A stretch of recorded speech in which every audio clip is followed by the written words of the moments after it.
Labrīt! Good morning. Dear colleagues, friends, welcome to the Jelgava. The weather is not like very springly, but I hope our work will be very fruitfully. We have 2 excellent days, starting today with the plenary session and then following by sections in different science fields. I hope that today and tomorrow we will have new friends, new maybe possible colleagues for future, new ideas, and we have a great time. But without any delays, I will give the floor to the Vice-Rector for Science, Professor Gatis Vītols, for opening the conference.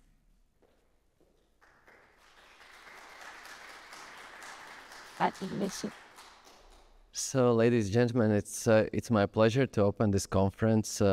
As we know, at least the local people know that this conference is a foundational conference for our university, and today is the 31st time we organize this conference, which is a significant age for the conference, I think. And this year we also adjusted slightly the conference. We added 2 more powerful sessions on education and economy, because we merged 2 smaller conferences to this conference, so it became even more bigger conference. And we see that all the statistics in all the indexes and ratings around the world are growing for this conference. So it's my pleasure also to see that we have representatives from 14 different countries this year participating, including our closest neighbors from Baltic states, Estonia and Lithuania, and then farther neighbors in European Union like France, Germany, and other countries, and distant neighbors from Uzbekistan, Kazakhstan, Ukraine, and other countries again. So we also see that the topics we cover in this conference, at least in plenary session, is really important and really hyped up at these days, such as carbon tax, such as how to clean up wastewaters from phosphorus, for example, or industrial robotics or agricultural robotics. So I see that this conference constantly brings up the important topics, not only for rural development, I think the whole sector's development.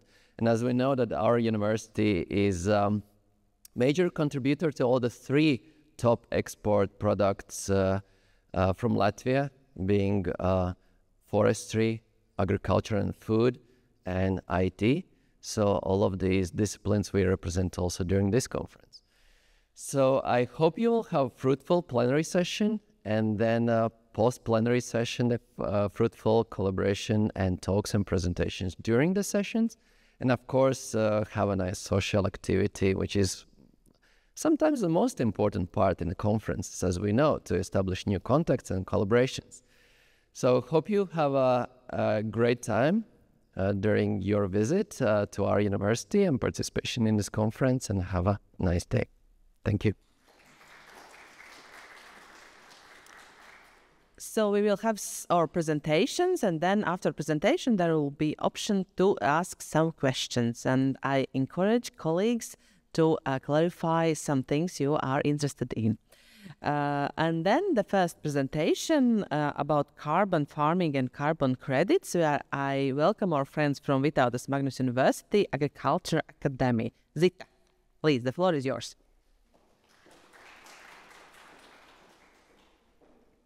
So, labrīts, or labas rytas. It's so nice to hear that our languages are so similar and we can understand some words. So, dear ladies and gentlemen, it's a great honor to be here with you in this conference, and I really congratulate you with already long tradition. You have this conference. It's already 31st one, and I'm glad to be part of it. And now I would like to introduce you briefly to the topic, which is important and relevant nowadays. It's carbon farming and carbon credits, in which we are interested with our research group also. So we hear a lot about climate change, and it has been for a long time at the focus of attention. And there are many initiatives and agreements between the countries how to combat this climate change, and one of the ways is to reduce greenhouse gas emissions. So well-known international agreements such as Kyoto Protocol, Paris Agreement, Glasgow Climate Pact set up the guidelines for the countries how to reduce greenhouse gas emissions and to involve in that carbon credit trading system. And countries has committed to reduce greenhouse gas emissions and to remove from the atmosphere, and European Union under land use and land use change and forestry sector committed to remove 310 megatons of CO2 equivalents in 2030. And also including carbon farming activities where can be generated and removed from the atmosphere up to 42 megatons of CO2 equivalents. In the report for European Parliament, it is carbon farming described as one of the way for agriculture to fit for 2030. Carbon farming allows possibilities to sequester and store carbon and or reduce greenhouse gas emissions at farm level. And it is stated that it offers significant but uncertain mitigation potential in European Union. It is said that it can deliver also co-benefits to the farmers and to the society, but also it carries risks that need to be managed. And we can see that carbon farming is opposite to intensive farming, where occurs degradation in soil and environmental quality because of intensive soil tillage, decrease in soil organic carbon, reduction in soil biodiversity. While in organic carbon, we engage agroecosystem processes that is driving system change. Here we approach at the whole farm system how to optimize carbon capture and to implement different practices which improves the rate at which CO2 is removed and it is stored in material, plant material or soil organic matter. And at the end of the day, it is possible to restore soil and environmental quality, to improve agroecosystems resilience, social and political stability at the same time. There are many carbon farming practices which sequester and or reduce greenhouse gas emissions, such as no-till planting, application of compost, nutrient cycling. Very important is inclusion of livestock in cropping systems, also cover cropping. All these activities improve soil health and sequestering carbon and also producing important co-benefits, such as increased soil water holding capacity, hydrological function, biodiversity, and resilience. Human activities has radically altered Earth carbon cycle. which resulted in large net increase in carbon in atmosphere and hydrosphere. And it had consequent negative impacts on global climate and biological systems. Therefore, over the past few decades, carbon credits have emerged as a powerful financial initiative for companies, NGOs, and governmental institutions seeking to reduce their climate footprint. So 1 carbon credit equals to 1 ton of carbon dioxide or equivalent in another greenhouse gas. And how it is working? In agriculture and it is in forestry, we well known that CO2 can be absorbed through photosynthesis in trees and in plants. In farming systems, when we use sustainable farming practices, we increase carbon in the soil organic matter, and this carbon which is stored in the land of farmers or landowners can be converted to the carbon credits, and these carbon credits can be sold to corporations, and it is possible for them to offset these emissions. Why it is possible? Because agriculture and forest lands covers more than 3/4 of European Union territory, and this provides an ample opportunity to remove CO2 from the atmosphere and also to combat climate change. On the other hand, agriculture plays an important role in greenhouse gas emissions, and therefore it is possible to reduce these emissions. For example, in Lithuania, agriculture accounts for about 20% to compare with other sectors in greenhouse gas emissions. So countries have set up their own targets, and in Lithuania, for example, there is a set up target in land use and land use change and forestry sector to capture over 4,600 kilotons of CO2 by 2030.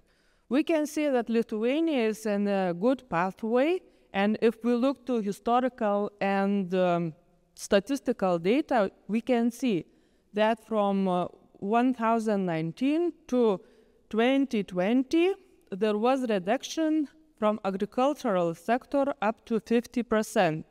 So we are in the good way, but the problem is that in Lithuania and in other countries as well, there is no result-based holistic monitoring database for potential sequestration evaluation.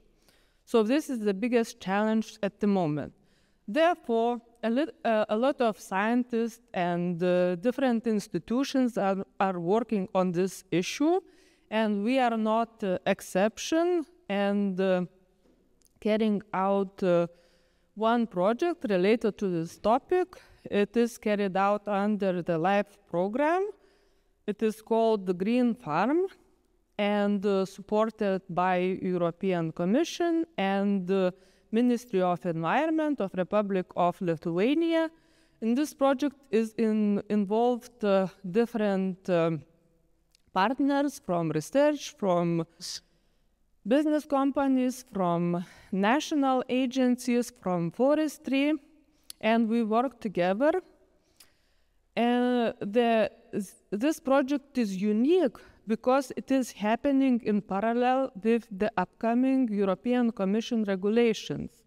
And this allows directly to involve in the processes and help to design national strategy. And we hope that it could be as an example in Europe. So in this project, gathered key stakeholders from different spheres, such as science, business, public, and state sector, and we jointly develop the project, and we seek for common goal, such as to design systemic ecosystem model, also to increase reliability and accuracy of greenhouse gas emissions assessment in Lithuania. The focus is on agriculture and forestry sector, and we seek to develop the structure of the national certification and monitoring system for the carbon absorbers. In this project, we use living labs approach, where monitored and evaluated farms, which are situated in different parts of Lithuania. In total, there are 60,000 of hectares which is monitored, and also about 500 of forests are monitored. So it is done direct soil sampling and monitoring and evaluated at the farm level greenhouse gas emissions and carbon sequestration potential. For the modeling, also used Earth observations. So the objective and the scope of this project is, first of all, to create holistic methodology for procedures for greenhouse gas emissions and sequestration assessment in Lithuania at local, regional, and national level. Also to collect, to update, and validate soil and forestry monitoring databases at different levels, and to use it as a framework for monitoring, reporting, and verification structure. Another objective is to develop, pilot, and implement common technological infrastructure and cross-platform digital tools for greenhouse gas balance monitoring, accounting, data exchange, and governance for agricultural sector, and also to prepare recommendations for promoting carbon farming system. This project also related to main policies such as European Green Deal, Farm to Fork strategy, carbon farming, common agricultural policy. So we hope to imply policy, also engage key governmental authorities and policy makers from ministries of agriculture and environment, to involve other stakeholders, which makes possible to identify future regulatory requirements and processes, emerging issues and needs, and how this project can contribute to all these strategies. And another aim to jointly develop and adapt the Lithuanian national greenhouse gas assessment and carbon removal certification strategy. So the vision of this project is to develop in agriculture, forestry, and land use sector greenhouse gas monitoring, reporting, and verification ecosystem, which can be used by governmental institutions. It also can be used as a carbon removals register. It can be used by the private farmers, foresters, and landowners to evaluate the greenhouse gas emissions and possibilities to reduce it, also to evaluate sustainability and additional incomes. We hope that the developed solutions would contribute to informed decision-making on Lithuanian agriculture, forestry, and land use sector and environmental issues, and would have potential for transferability to other sectors and countries. And we expect that project results will be used for replication, transfer, and possible market uptake by using standardized methodology, knowledge and technological transfer, policy development, carbon trading, using scalability and modular approaches, and improving collaborations and setting up different partnerships. Also, I would like to use opportunity to invite you to the similar conference which is held in Lithuania. It's rural development, and we will have it in October 1st and 3rd. All information can be found on website, and if you missed this conference, maybe you would like to participate in another conference in 2026, which will be about agroecosystem sustainability, and it will be held in October 15th and 16th. Please follow information, and thank you for your attention. Ačiū, paldies. Thank you very much. Questions? Yes. It was, thank you. It was an interesting presentation. I just wonder, from the perspective of countries who are addressing these issues like a CO2 reduction, and let's say in European Union, we well know that we import products from different countries, from Peru and all around the world, India, Vietnam, and so on. Do you see, and I'm just wondering, do you see that there are any restrictions that European Union would impose, restrictions on import from the countries who don't practice CO2 activities to reduce CO2? Or it's like a wild market, so it basically means that European farmers will work towards the reduction, while the other farmers can skip it around the world, and we anyways gonna buy the products from them. So, yeah, thank you. Yeah, it's a very, I think, complicated and very hard question, and very hard to answer. And I think different policies and politicians are working on that. But I believe that, first of all, we should change thinking and society, maybe to buy more local products, to grow our own food, and to transform all system. But of course, probably the mostly we will rely on the markets. But we should do all we can to think about the future generations, and to use practices that are improving our soil quality, environmental quality, and well-being. Thank you. Hi, my name is Ludwik Wicka. I'm from Warsaw University of Life Sciences, Poland. So I have a question. Of course, it was a very good question, even mine. Is this easier?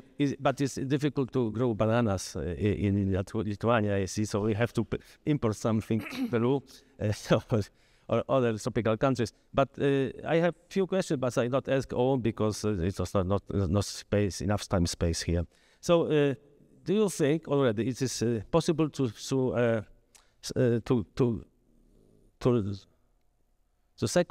make sequestration of carbon dioxide, or carbon exactly, within agriculture and forestry industry, in Lithuania especially, because as you know, even no tillage soil management not brings more organic matter in the soil, only on the layer, on the top layer, between 0 and 5 centimeters, and in lower layers is less and less. So this is the first question, and then do you think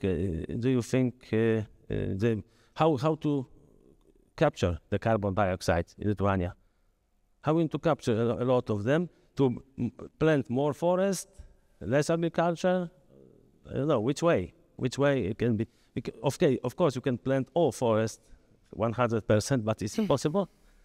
This is a question. Then maybe the next question. Okay, the last one is this: what do you think about the carbon tax? So about carbon tax, because after the carbon credit, you have the next step will be carbon taxation for emission, and then it is is it possible to pay for farmers for special carbon tax if they are not in the program of carbon sequestration, for example? Is it a good idea? I can tell you just one simple thing. In Poland, 65% of electricity by price is not electricity but carbon tax. So this is a difficult question, but could you ask? So I think things. Yes, it's a many questions and not so easy to answer. I am from agricultural sector, and what I have to say that I think answering to the first question about no-till, our long-term experiments shows that in a long term, it is possible to sequester soil organic carbon in the soil if we use no-tillage and increase soil organic matter by growing cover crops and including straw in the soil and so on. So there is possibility to increase carbon in the soil through agriculture and forestry, but of course it cannot, agriculture cannot do it alone. It just has potential to capture CO2, to store it in the soil, and so on. So if we use sustainable technologies for that and think about the future, it can be possible. And I think farmers should be incentivized for their activities contributing to reduction of greenhouse gas emissions. Thank you very much. Thank you. I think there's an excellent option for the coffee break to continue discussions. And now I would welcome Vitalis Osachuks and Jānis Jaško, who will speak about technological challenges in agricultural robotics. Hello. As the title states, my today's speech will be more review type, with pointing out some challenges which prevent us from getting robots into fields working for us to increase agricultural productiveness. Some of those challenges are preventing sleep at nights for me, and I also hope that after this presentation for you or your colleagues, those challenges also will become something to be interesting to solve. In literature, we can find such a nice timeline showing the development of industry, of manufacturing, and farming.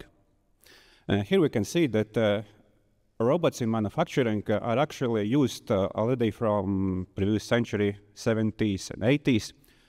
However, in the field of agriculture, we see that we still have only some more IT-based solutions with some environmental monitoring sensors and some information gathering solutions like UAVs and so on.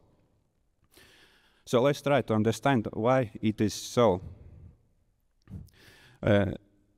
Recent advances in robotics allowed industrial manufacturing to increase its productivity, and this chart shows how it happens. And there is a hope that if we could introduce such technologies also in farming, we could also go to in the increase of productivity the same way. Currently, there are several aspects which allows us to increase output of farming, increase the quality, productivity. These are agronomy, mechanization, beginning from horse very long ago, ending now with GPS-enabled and partly self-driving tractors.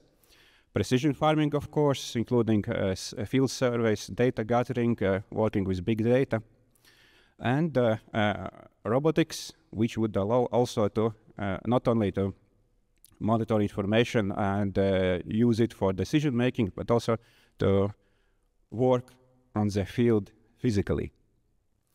And ultimate goal for all these would be so-called hands-free farming, and robots are an essential part of this. So the idea is to get agriculture somewhat similar to today's almost hands-free factories. There are actually some examples of robots already being working on the field. There are some of them here in the slides. First of all, soil processing and somewhat universal kind of robots, which are essentially unmanned tractor. Then there are specific crop care robots. Here you can see two types of laser weeders. On the bottom right, it is our development from our university startup, Weedbot. Also, we can distinguish additional crop care robots, monitoring and surveying robots, and harvesting robots for different tasks. To harvest, starting from salads, ending with some berries and fruits and so on. Besides of robots, there are also some advanced agri-tech examples introducing sensing technologies and mechatronics, like this developed by German company Grimme, which allows to account yield of potatoes using laser sensing and imaging and AI processing. Another example is Estonian University of Life Sciences developed precision fertilizing technology, which uses a prototype of mobile unmanned robot. There are also a lot of researches and also commercial products available for field surveys, including, as in this example, surveying of vineyards to find out and to gather information about possible yields and status of current development of berries. But still, we do not see a lot of those solutions on the fields, and I have summarized, as from my point of view, three main groups of challenges which should be overcome to get with this task. So these are user requirements, environment, and object of interest to work on with. So to understand the idea about user requirements for a consumer segment, when we are working with our household equipment, gadgets, smart devices, and so on, we have some requirements for them, but one of the most important is that if some of these devices will fail, we will be upset or angry maybe, but it will not result in some severe consequences. However, it is quite different to industry, when failures might not only result in economical losses, but also in injuries or even severe consequences for workers. And in industry, we need that this equipment is not only functional, cost-effective, but also safe, reliable, and easy to use, and so on. Practically, the same thing is for agriculture.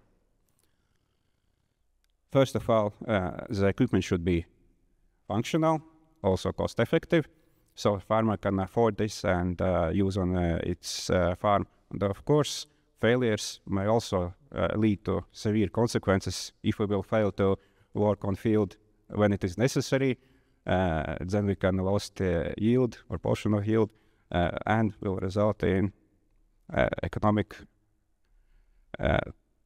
problems. So challenges for user requirements. To overcome those challenges, we need cutting-edge mechatronics to increase the functionality. We should also work on design and manufacturing process and optimize it to decrease the cost. Also very important is to have advanced human-machine interfaces, because a robot as quite complex device has also complex operation, which not always is possible for a farmer who is not an IT specialist or robot specialist. And it is quite a problem of them. Also good materials and safety equipment. Next one is environment. When we are thinking about industry, we always have nice, clean factories with good lighting, with stable flooring, and so on. But if we will compare it to agriculture, we have completely different situation. Field is actually can be called as a biological organism which is living in a real world. It is affected by precipitation, it dries out, it becomes muddy, and so on. And when working with a precision equipment, it all should be taken into account. So for a robot, if it is to be unmanned and fully independent in its operation, we need to select proper localization technology to work on such field, independent on external conditions. Also, from our experience working with laser weeders, it is important to deal with tilting and vibrations which may occur on the field, and also careful design of internal compartments for a robot to deal with such external problems like temperature increases, sunshine, and so on, to protect fine internal equipment. The third large group is object of interest. So with what the robot will operate. Again, if we compare with industry, object of interest, some group of raw materials or semi-finished product can be placed on a conveyor belt in any position we desire. We can even place it in a matter of millimeters, and then work with it with a robot in so-called open loop or CNC approach. It means that robot can fastly operate with a semi-finished product, can weld it, drill, mill something, and so on, by just knowing the coordinates where it should work. This increases the operation speed, increases the throughput, and so on. Again, it is very different for agriculture. There are some images from field, again taken from our laser reader, which show real situation. If we are focusing on carrots, then robot should find where is this object of interest in this image. It is not always easy because there are a lot of different objects. Here we see some black film on the field. Also, there could be large stones, glasses, some maybe even coins or wooden sticks, and so on.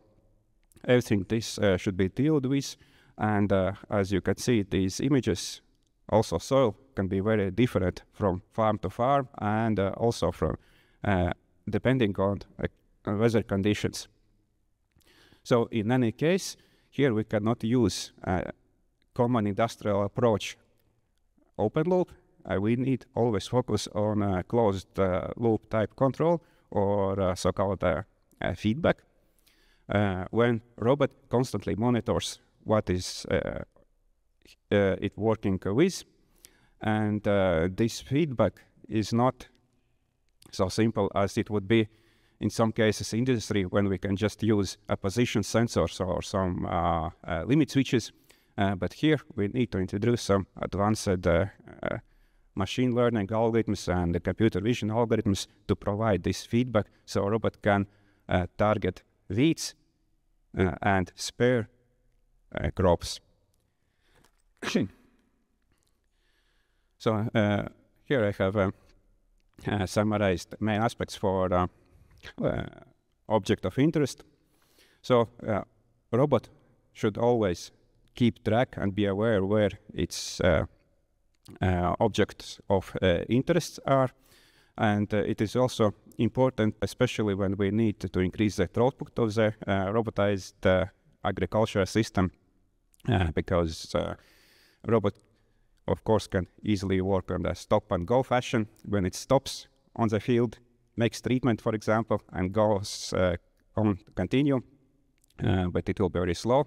If working on continuous basis, then a robot should always track where those weeds or carrots are.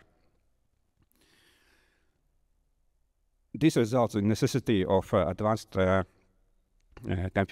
sensing systems with AI algorithms, computer vision, and so on. It is necessary also to gather data sets to make possible those AI models work normally. And also very important is selection and design of end effector, or what kind of actuator will be able to work for each specific task in agriculture. As we have a lot of tasks in agriculture, beginning from weeding, sowing, and ending with harvesting, then almost for each of the tasks it's necessary to develop a dedicated end effector which could solve that task. One of the approaches is also multi-robot system, both homogeneous and heterogeneous, which could allow to solve agricultural tasks for multiple of robots. For example, one robot can work all the day on the field, another robot can bring materials or get back harvested products. Another one could be as a service unit.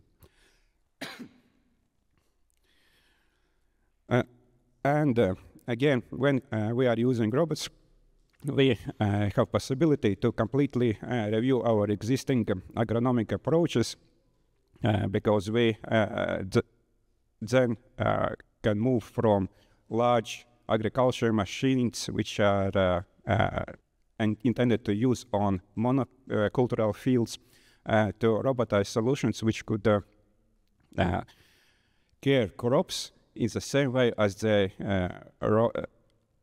grow in normal in real life, when crops are not in a large monocultural field, but are in small multicultural places where we can grow different crops which can use soil with different nutrients as they need. So some conclusions. As we see exponential growth in production, in productivity for industry, the same way would be also for agricultural production if we could introduce robot technologies. But there are a lot of challenges to overcome.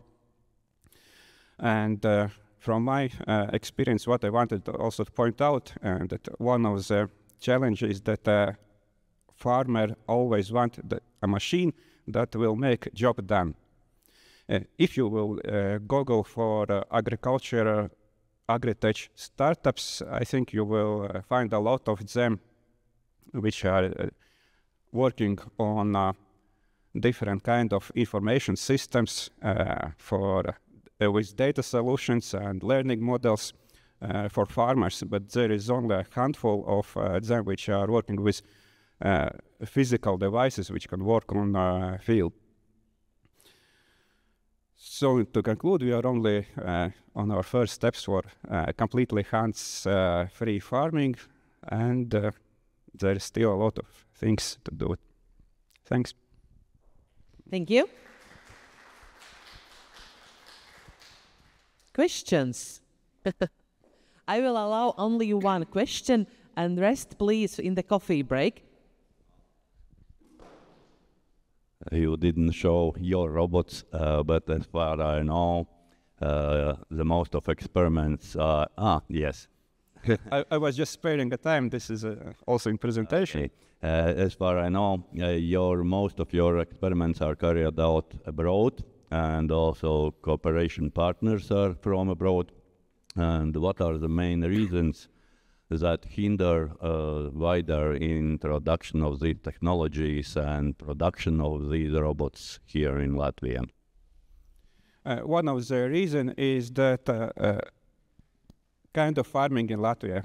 Recent years, Latvia is mainly focusing on wheat and such kind of crops, and we do not have a lot of biological farming for high-value vegetables like carrots, salads, and so on.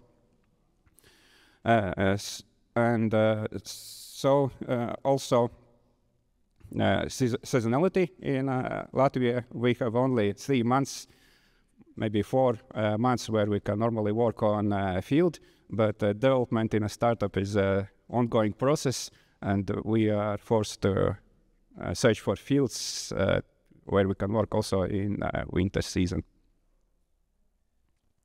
Thank you. Thank you. The future is here.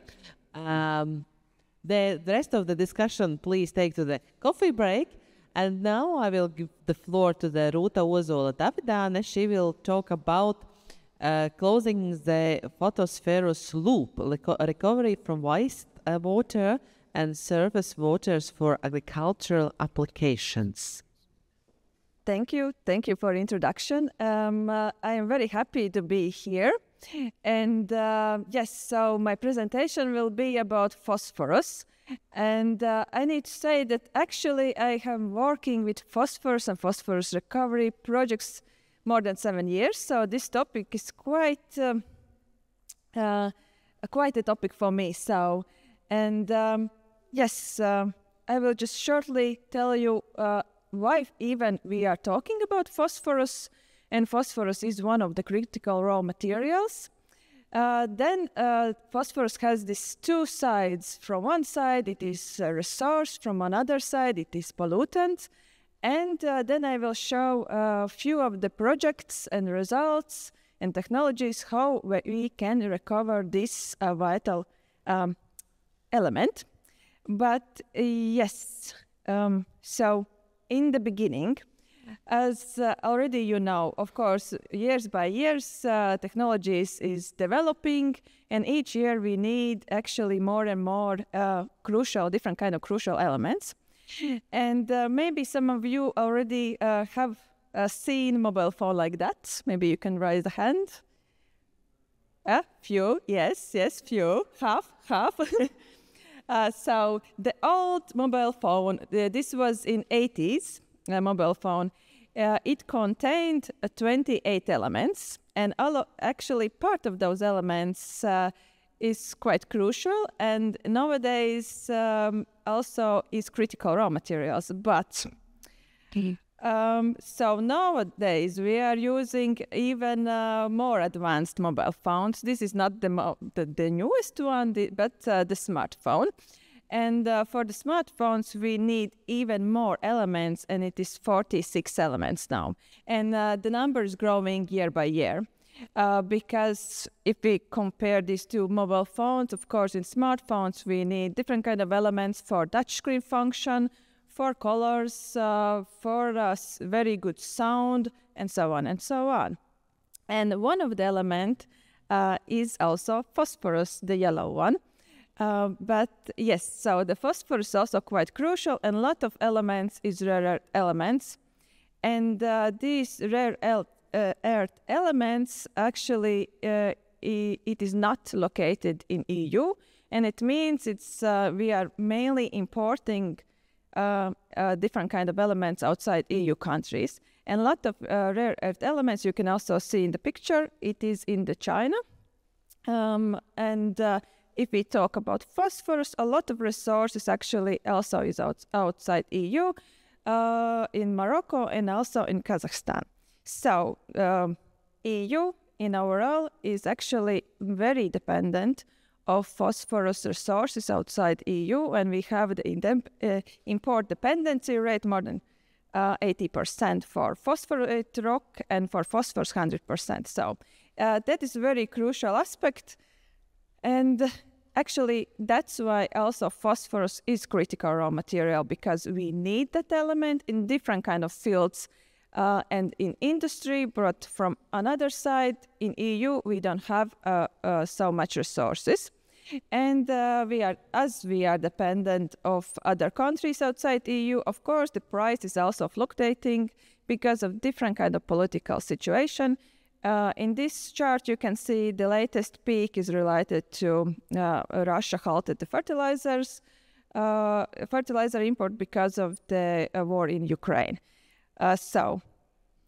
But yes, why phosphorus is vital, not only if we think about industry, but actually phosphorus is quite crucial also for human health. And phosphorus is the element that gives strength to our bones. And of course, it also is in different kind of processes for all living organisms, but it is also one of the main nutrients for agriculture. And we need to remember, as oil, also phosphate rock can be depleted, so it is non-renewable element. And yes, as I mentioned, 75% of phosphate rock is located in Morocco, so outside EU. In Latvia, for example, we have a little bit of phosphorus, but actually it is so negligible amount that I don't see in the future we could use it, but yes, we have, but very, very small amount. In this picture where is sandstone, this white layers is phosphate rock, so like very, very much, not so much. Yeah, and of course, actually 90%, if we think about the phosphorus usage, mainly it is used for the agriculture, and 76% to produce chemical fertilizers. But as well, phosphorus is used in different kind of industries, as I also mentioned, in mobile phones. And there is predictions for phosphate rock, and if we will continue to use the resources that we have, then it is predicted that after 50 or 100 years, these resources will be depleted. A very similar situation as oil. So we need to do something, and we need to reuse the resource that we already have in our countries. And if we talk about the other side of phosphorus, of course, phosphorus is also a pollutant. And because of excess amount of phosphorus and nitrogen in surface and also marine waters, we have eutrophication. And Baltic Sea is one of the most polluted water bodies. And of course, also in Latvia, all the water bodies is in this eutrophic state. It depends how much, but it's nearby Jelgava, actually. This is the part of the river, so also affected by eutrophication. Yes, and one of the source, of course, for the eutrophication, it is excessive use of fertilizers, but not only. One of the sources is also municipal wastewater treatment plants. And if we look in EU in general and also in Latvia, there still is problem to remove all the phosphorus from wastewater treatment plants. So these effluents are going into the rivers and then into the sea, and of course polluting our environment. This is example in Latvia. We have still also a problem with the small wastewater treatment plants, which is still polluting environment. Not all of those wastewater treatment plants is related to phosphorus contamination, but nevertheless the problem is topical not only in Latvia, but also in general in EU. And of course, we need to go or to close the phosphorus loop and start to more and more use phosphorus resources. There have been different kinds of activities also in EU to promote phosphorus recovery. And to promote phosphorus recovery, you can use different kinds of waste streams. And one of the waste streams is this municipal wastewater treatment, but also municipal sewage sludge. Phosphorus can be also recovered from meat and bone meal, from slaughterhouses. So different kind of approach can be there. And I will tell a little bit more about phosphorus recovery technologies from wastewaters and also surface waters.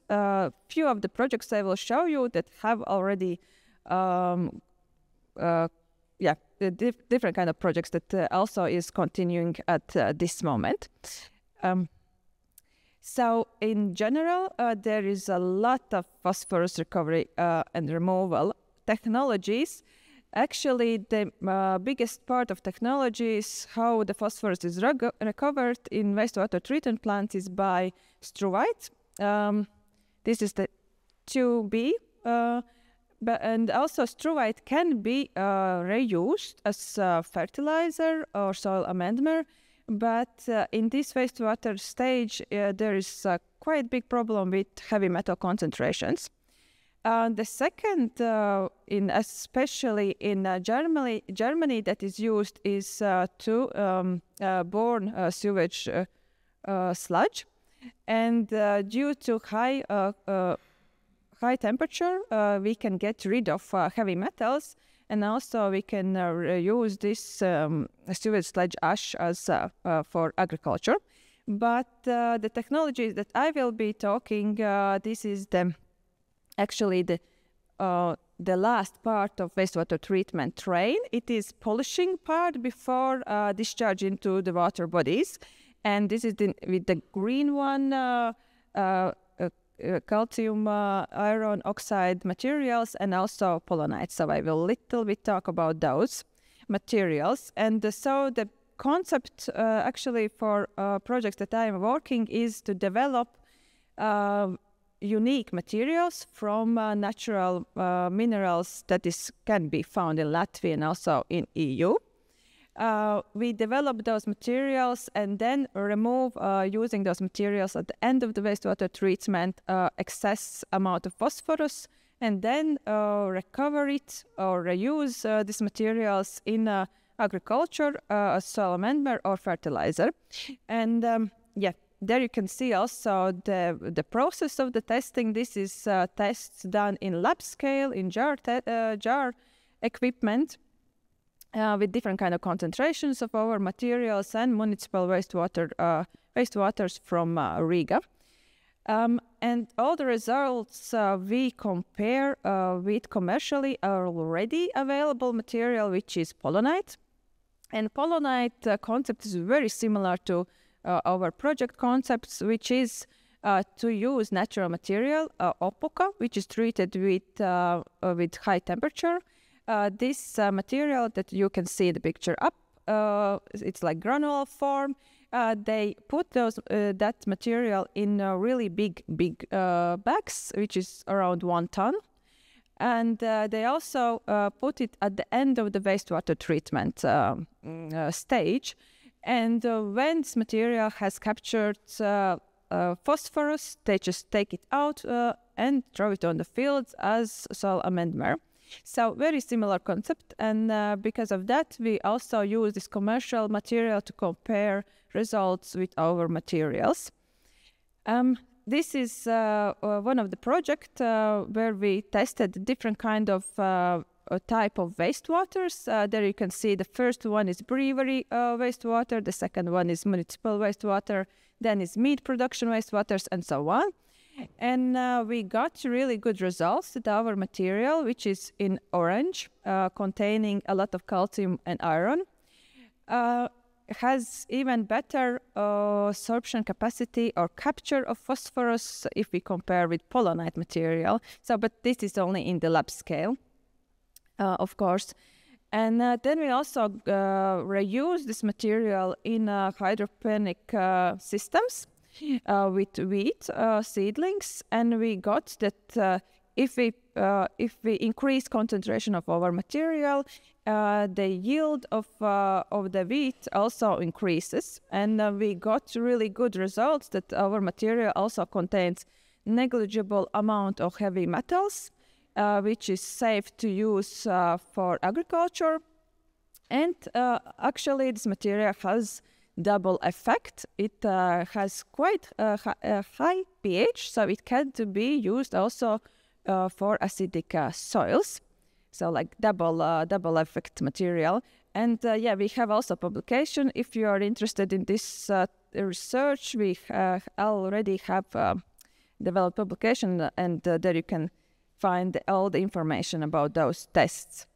Then we have already ongoing second stage of project, which is a state project. And in this project, we are going outside the lab, and we are piloting our material, which is different kind of material, granule type material, but we are piloting it in a municipal wastewater treatment plant. It is in Latvia, in Ādžudens, and we also compare with pollenites, and we got good results that even after 6 hours or 5 hour material still has more than 90% sorption capture, but for the pollenite the result wasn't so good. So that's like for us it's really good results. And also we had some pot experiments with oats and mustard. And you can see the first two pictures is control, neutral peat. The second is with fertilizer, and the third and fourth is with pollenite and our material. And actually you can see by pictures alone that using those materials also yield increased, and we got good results that our material. In our material, phosphorus is in the form that is very available or easily available for the plants. So this is quite good result. But this stage we are still continuing and we are developing even bigger prototypes, so stay tuned. And yes, and quite new project in the university. We have Estonia-Latvia cooperation project Nutriloo Forks. In this project we have 3 universities and 3 municipalities and also NGO. And this is piloting even next level, because in this project we will remove phosphorus from small water bodies in municipalities. So from canals, lakes, but actually in this project more lakes. And in the solution there will be 4 parts. The first is remove phosphorus from water bodies, then recover it in local municipal green spaces, for example in flower pots. And then we will also develop using satellite data remote monitoring tool, which will help municipalities to detect quality of water in their water bodies by using satellite data. And we will also assess these ecosystem services. But the project is quite new, so at this point we have already identified pilot areas for our prototypes, and next year we will start to build also our solutions. So if you are interested in this project, also stay tuned. In QR code there is, you will be guided to the Facebook page where we'll put all the information, but overall thank you very much.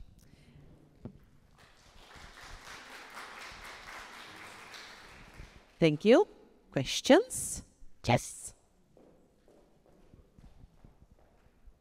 Thank you, Ruta, for this very broad presentation about phosphorus. I have only one question. How do you think about the wastewater field? Can we get this 100% circularity in wastewater field with phosphorus? How do you think? I think definitely yes. At this point, if we use our material at the end of the wastewater treatment, then we remove phosphorus like 90% and even more. So this very negligible amount of phosphorus is staying in wastewaters. So yes, and actually if we talk about wastewaters, then there has even a new directive that states that the concentrations for the phosphorus need to be even stricter. So our material is quite and will be becoming even more vital for wastewater treatment plants. Thank you. More questions? I was quite quick with my presentation, so maybe 2 questions is fine. Okay, I will give you 2 questions. But the question is, 2 questions, I guess. One question is, I'm not a chemist, but if we extract phosphorus from all kinds of like starting from waters and so on, do we lose some phosphorus in the process that cannot be extracted? And I wonder, how long we last with because it's limited resource. So we're gonna last longer if we keep extracting, but do we lose something in extraction? And eventually, anyways, we need to limit the phosphorus. And therefore, the second question is, do you think we should limit the use of phosphorus? For example, let's prohibit or let's put some restrictions of use of phosphorus in agriculture, for example, for the chemical fertilizer. What do you think about that? Okay. Okay. The first question, if we extract the phosphorus from waste streams, we don't lose any in the process because we take all the material, this mineral material with the phosphorus, and put it on the ground.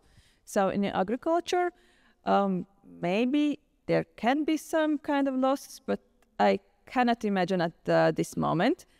And the second question, okay, I'm environmental scientist. I'm not in agricultural field, but I think without the phosphorus, we cannot, it is one of the main nutrients, and it cannot be substituted, this phosphorus. So we will need phosphorus definitely. And yes, this if we reuse it from, of course, if we look way back, when there was not so many people, then we used mainly sewage or so yeah. This was one of the source of fertilizers, but yeah, we can definitely reuse, and there's different kind of options, not only wastewater, as I mentioned, also from slaughterhouses, from different kind of for example, brewery, different kind of industrial wastewaters and different kind of things we can reuse. Maybe we will use more this just waste streams resources. But yeah, we definitely need phosphorus for sure. Cannot be substituted. So yeah, but mainly it is for, yeah. Thank you. Thank you. Yeah, thanks. And then I will give the floor to the Irina Pilver, and she will talk about pesticide reduction in EU member states, myth or reality. And after that, we will have very interesting things to happen. Okay. Hello, everybody. I would like to thank, first of all, Natalia and her team. Natalia, I'm speaking about you. Thank you for organizing this conference. Very excellent, and I hope this conference will be interesting for you. And the main thing is we see each other once a year as minimum, and it's very good result for this conference. But you see, I today have very challenging topic, and we have 3 co-authors for this presentation. But I would like to tell that today I will present only small part of our research, which is done under the state research program, funded projects, Green AgroRes, and these are the first results from this project. And you know that agriculture has a lot of challenges in 21st century. And from one side, we know that global population is increasing, and of course, this increase also global demand for food. The second, the amount of land resources decreasing because agriculture land has very tough competition with energy production, with building sector. And of course, also water, fresh water resources is very limited. And of course, agriculture have a big impact to the climate changes and also to environment. And of course, we as population, we need to do something in this kind. And you see that, and we know all that European Commission in 2019 announced a European Green Deal. And under this Green Deal policy or strategy, regarding agriculture, we have approximately 20 different kind of high-level documents, different strategies, regulations. It's a very complex system, but today I will speak only about one document, about farm to fork strategy, and I can answer also to Gati's question regarding fertilizer use, regarding this farm to fork strategy. Also, we have this, we need to reduce also fertilizer use in agriculture. But today I will speak only about one small topic about possible reduction in the overall use of pesticides, especially risk created in the chemical pesticide use. And of course, we also, this farm to fork strategy, according to this strategy, we need to reduce also high risk pesticides in the future till the 2013, which will be close. And does it mean we stated our research aim? And our research aim is to assess the overall situation in the European Union and in the member states, contribution to achieving the European Green Deal farm to fork strategy objective regarding pesticide use and risk reduction.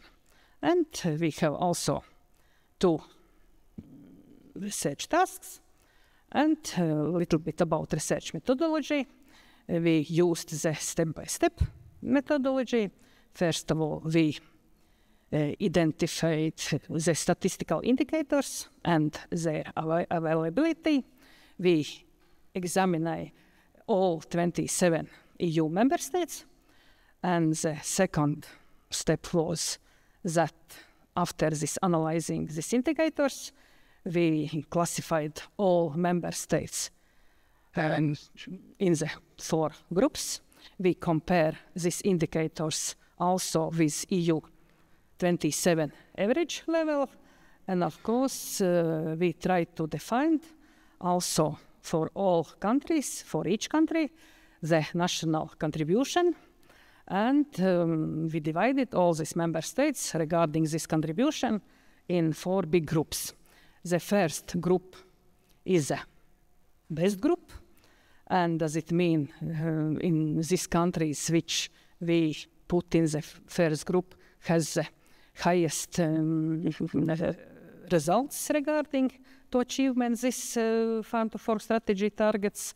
But of course, the group 4 is member states which are very low with this contribution to this farm to fork strategy pesticide use reduction target. And of course, their contribution is insufficient. We compare year 2022 with 2018, and also we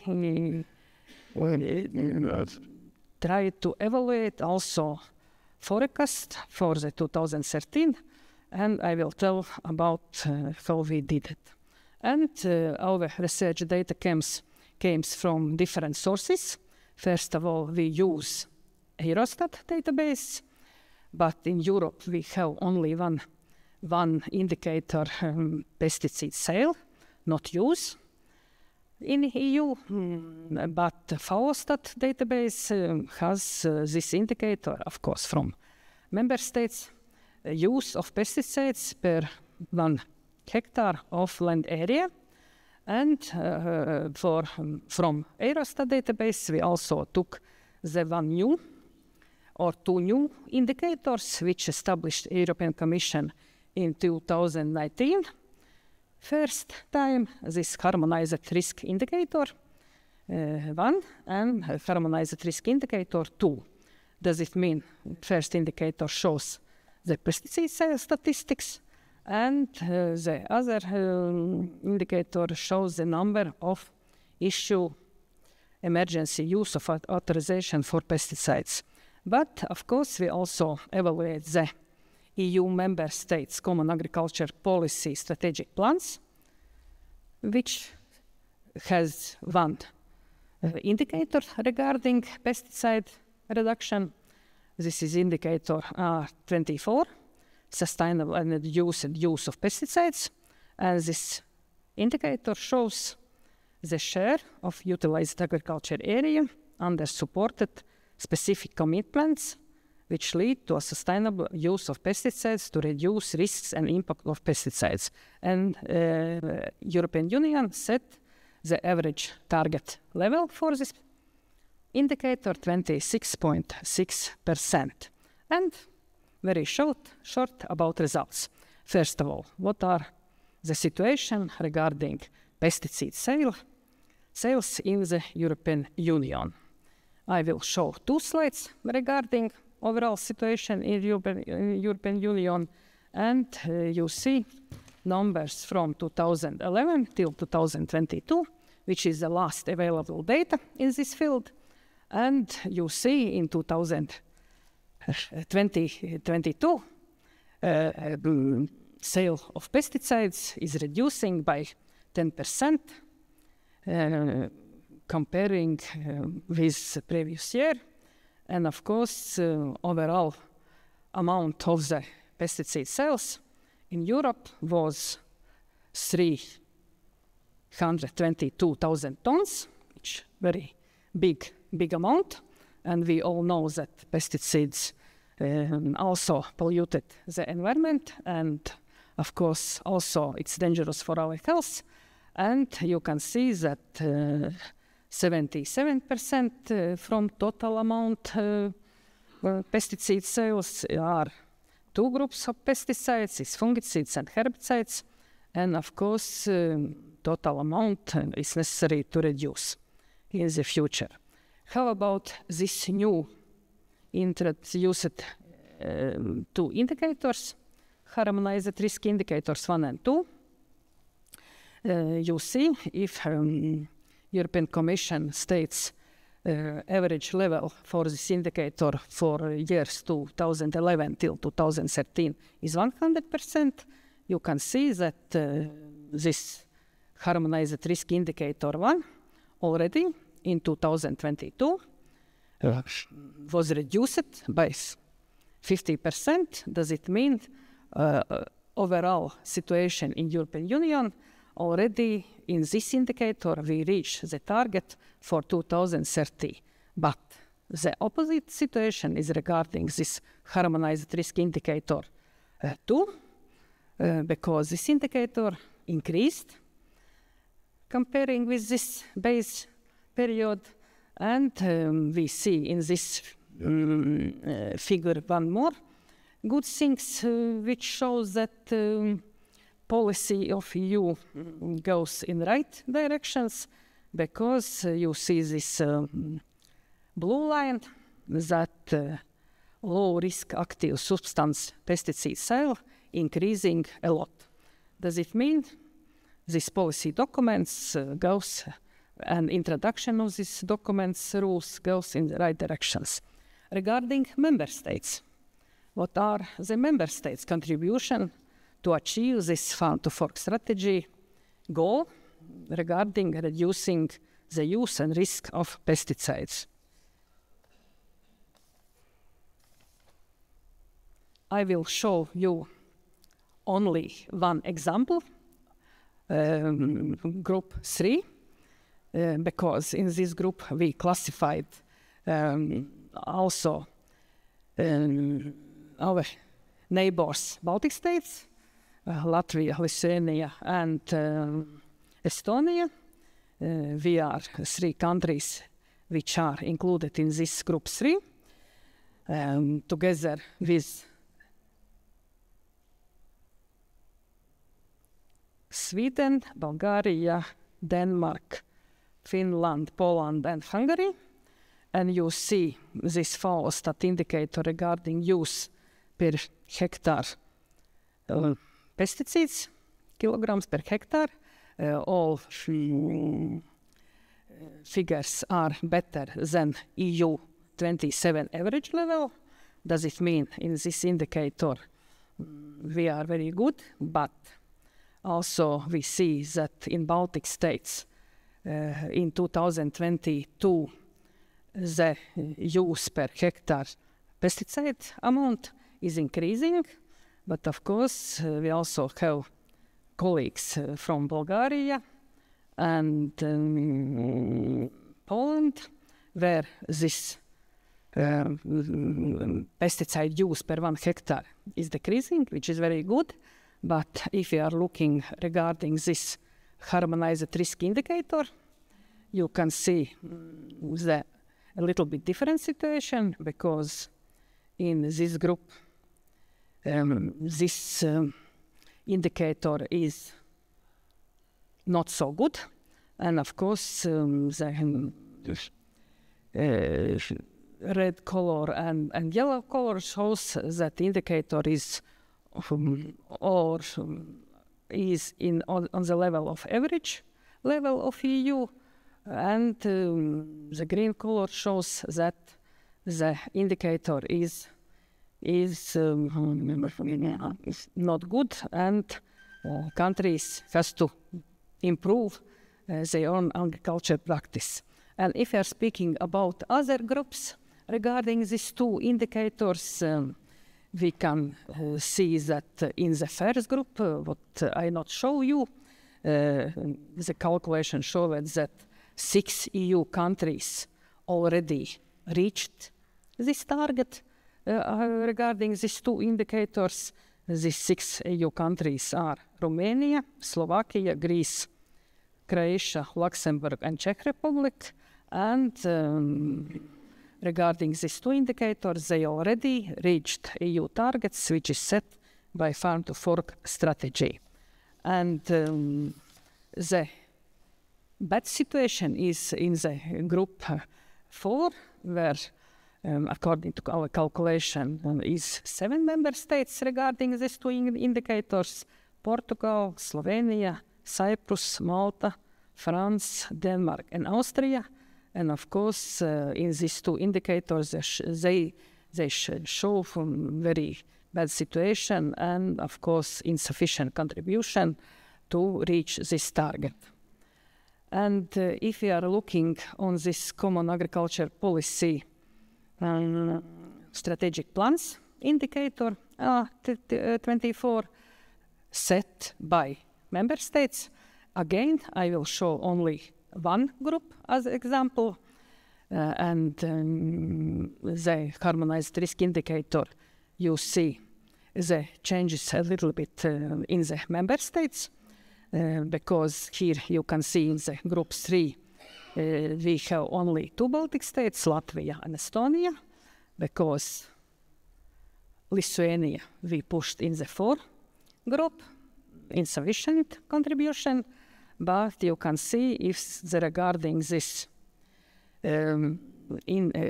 harmonized risk indicator, the level is higher than EU average, but we see very good example regarding targets, which is set by the member states' common agriculture policy strategic plans. And you see all these countries in this group regarding this target for this indicator 24 already shows that in 2030 or 2027, when this CEP strategic plans will be finished, they usually finished some years after the 2027, and you see this member states has very high ambitions, and you see that in France this indicator will be 61%, target is only 26.6, and very good results will be regarding this target indicator also in Slovenia, more than 40%, Austria 45%, and you see also in Latvia we would like to try to reach this target 35% and show our movement to the fulfilling this Farm to Fork strategy targets regarding pesticide use and risk minimizing in the future. About conclusions, you remember, I hope, my title of this presentation: pesticide reduction is in EU member states is a myth or reality. I would like to say it depends from the indicators which we taken and analyzed, first of all, and for some countries, which is already reality. They already reach this target established by the farm-to-fork strategy already right now. This is all member states which we grouped in the first group. It's the best countries. Of course, also the member states which, according to our evaluation, we pushed already in second group, also is very close to this target. But of course, the third group, we need to a little bit more move further to reach this farm-to-fork strategy target. But of course, we are seeing that for countries which are in the group 4, this is only meat, less, and they will not reach this established target. And I would like to thank you, but of course I would like to thank you, Ministry of Agriculture and Latvia Science Council regarding Finnish financing this our state research program project, Green AgroRes, and I hope will be scientific publication also in this field, but not only regarding pesticide use, but also other indicators, fertilizer use or some other farm-to-fork strategy targets. And of course, I hope we will also can tell you about these our results in other conference, especially in Kaunas in autumn. Yeah. Thank you very much. Thank you. Okay, one small question because we are already in the coffee break time.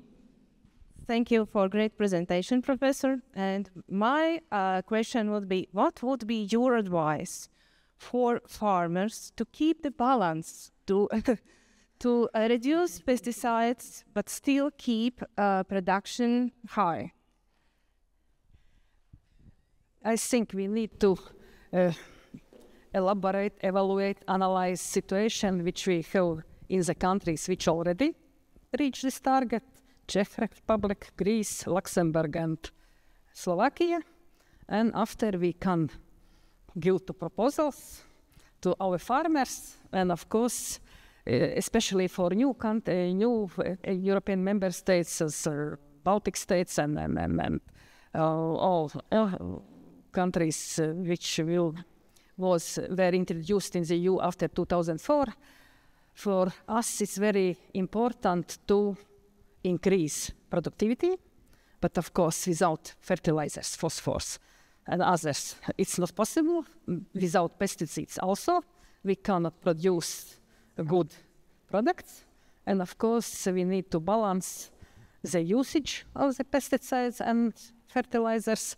But of course, we try to show to farmers the efficient practice which allowed to keep productivity, to keep the total amount of produced products, because I already told at the beginning that increasing population asks for us also increasing demand for the food products. But of course, we need to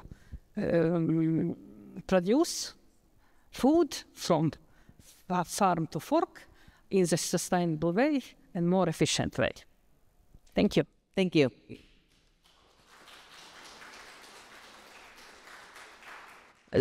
Three important things. The first one, the certificates will be available electronically, and they will be sent to each group of authors. The second thing, I would like to invite you all here for the picture. And then after the picture, we will have the coffee break. So as soon as we will done photographing yourselves, then we will go and have coffee.